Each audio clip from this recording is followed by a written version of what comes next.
राहुल गांधी अक्सर प्रधानमंत्री नरेंद्र मोदी को लेकर बोलते हैं तो उनके शब्दों में नापतोल बेहद कम होती है, जबकि सियासत में नपातुला बोलना नेता की इमेज को सीरियस बनाता है। वहीं मोदी को कांग्रेस ही हराएगी ऐसा दम भरने वाले राहुल गांधी अब कह रहे हैं कि मोदी सरकार 1 साल भी नहीं टिकेगी। हालांकि 2029 लोकसभा चुनाव में बहुत लंबा वक्त है। राहुल का आधार क्या है ये आपको बताएंगे, मगर यूपी में अखिलेश यादव उन्हें लेकर बहुत सीरियस हो रहे हैं। तो देखिए, अगले कुछ दिनों में सपा और कांग्रेस गठबंधन क्या टूट सकता है, ऐसी चर्चाएं यूपी में आजकल जोरों पर हैं। और यही सवाल उठ रहा है कि यूपी में 2 लड़कों के बीच क्या दरार आ रही है। मगर देश में मोदी को हराने का दम लगातार दोनों भरते हैं, क्या ये संभव होगा भी, या मोदी विरोधी अपनी ओवर कॉन्फिडेंस में उलझ जाएंगे? दिखाते हैं आपको पूरी रिपोर्ट।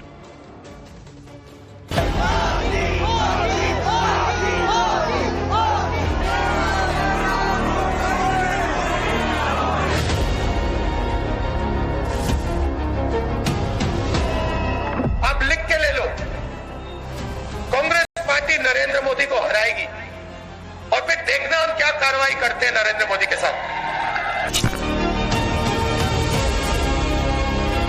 नरेंद्र मोदी और अमित शाह संविधान पर आक्रमण कर रहे हैं। मैं आपको स्टेट से कह रहा हूं, साइकोलॉजिकली नरेंद्र मोदी खत्म है।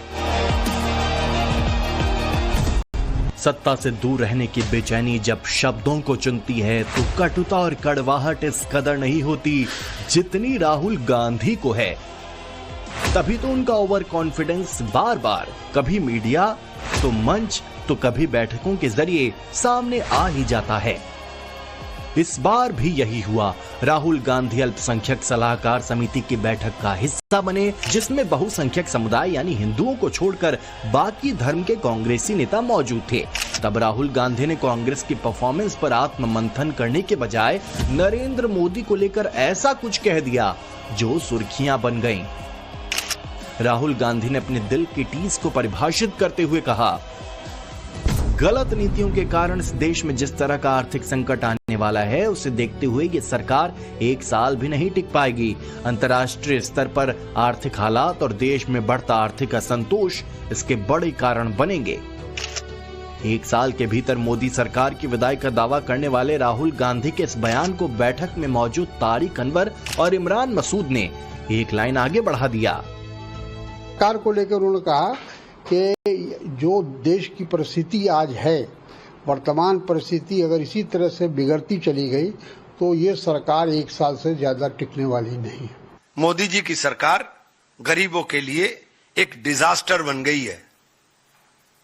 गरीब को इन्होंने रीढ़ तोड़ दी है। इसके ऊपर पर्दा डालने की कोशिश ना करें। और मोदी जी खुद स्वीकार कर चुके हैं इस बात को कि देश के अंदर हालात बहुत खराब हैं। ये मोदी जी का स्टेटमेंट है, मेरा स्टेटमेंट नहीं। मोदी जी के स्टेटमेंट से आप देख लीजिए, उन्होंने कहा कि दशकों की मेहनत खराब हो जाएगी, खत्म हो जाएगी। तो दशकों की मेहनत कांग्रेस की है।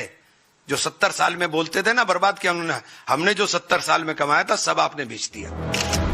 अब ये राहुल गांधी का सेल्फ सेटिस्फेक्शन या 2014 से सत्ता न पाने की बेचैनी है, इस पर कांग्रेस के नेता पर्देदारी कर रहे हैं।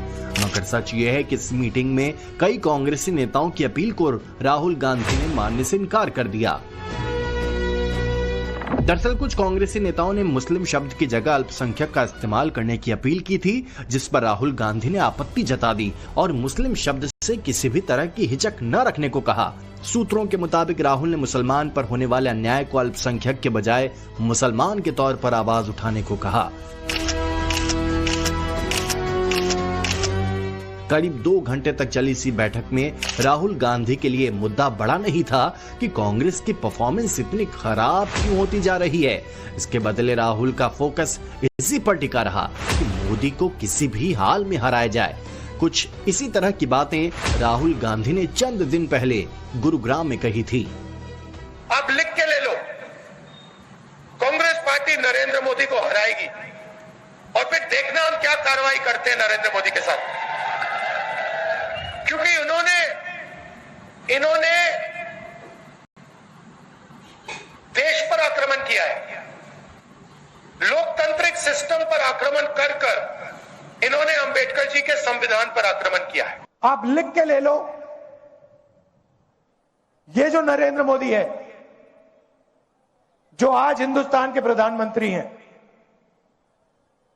ये टिक नहीं पाएंगे, क्योंकि जनता में इतना गुस्सा है। आपको जितने इलेक्शन चोरी करने कर लो, मगर अंत में जो जनता की सच्चाई है, जनता में जो गुस्सा है, उसका सामना आपको करना पड़ेगा। और जनता डिसाइड करती है हिंदुस्तान में क्या होगा। 2014 से देश की सत्ता के शीर्ष पर बैठे नरेंद्र मोदी को हराने का दावा राहुल गांधी किस बेस पर कर रहे हैं? किसी फ्यूचर स्ट्रेटजी के आधार पर, या फिर ये उनका ओवर कॉन्फिडेंस है? क्योंकि देखा जाए तो देश की सबसे बड़ी विपक्षी पार्टी का जनाधार बढ़ने के बजाय सिकुड़ता जा रहा है। एक तरफ जहां बीजेपी के 17 राज्यों में मुख्यमंत्री हैं, वहीं कांग्रेस के मुख्यमंत्री सिर्फ 4 राज्यों में हैं। 5 राज्यों में बीजेपी सहयोगी दलों के साथ सत्ता में है, जबकि कांग्रेस 3 राज्यों में सत्ता की साझीदार है। इसीलिए बीजेपी राहुल गांधी के अप्रोच और उनकी भाषा शैली पर सवाल उठा रही है। इसे लोकसभा के नेता प्रतिपक्ष की हताशा बता रही है। केंद्रीय मंत्री पीयूष गोयल ने तो इसे अराजकता और टूलकिट गैंग की साजिश से जोड़ दिया। पीयूष गोयल ने गंभीर आरोप लगाते हुए दावा कर दिया कि कांग्रेस का ऐसा कोई भी ख्वाब पूरा नहीं हो पाएगा। यह राहुल गांधी कोई पहली बार नहीं बता रहे। 2019 में भी राहुल गांधी जी ने कहा था कि समय आएगा, लोग सड़कों पे निकलेंगे और मोदी जी को लाठी से पीटेंगे। कहीं ना कहीं राहुल गांधी और उनके आका माने सोरोस और जो फॉरेन की कंपनियां हैं, जहां ये 60 करोड़ रुपए खर्च करके 54 देशों में गए थे, इन सब आकाओं के साथ बैठ करके भारत में लोकतंत्र को कैसे समाप्त करना है, भारत में अराजकता कैसी लानी है, उसकी जो प्लानिंग हुई थी, उस प्लानिंग का कहीं ना कहीं कल लीकेज हुआ है राहुल गांधी के इस वक्तव्य से। अब देश के हर खुददार नागरिक को समझ में आ रहा है कि असली गद्दार कौन है। और आज जिस प्रकार के खतरनाक विषबेल भारत के अंदर और भारत की बढ़ती प्रगति को रोकने के लिए फैलाई जा रही है, और ऐसा स्पष्ट रूप से प्रतीत हो रहा है कि कांग्रेस पार्टी उसका हिस्सा बनती जा रही है। मेरा कांग्रेस से सीधा सवाल है कि आप ये सब कुछ विदेशी शक्तियों के साथ गठबंधन में कर रहे हैं, जान के कर रहे हैं, या अनजाने में आप उनके हथियार बन रहे हैं? राहुल गांधी को और कुछ आता है? कुछ आता है राहुल गांधी को? बार बार हारते हैं, बेशर्मी से हारते हैं। कांग्रेस की कोई जमानत जब्त होती है, फिर भी अहंकार, अड़े हैं, खड़े हैं, और कुछ ना कुछ सड़े भी हैं।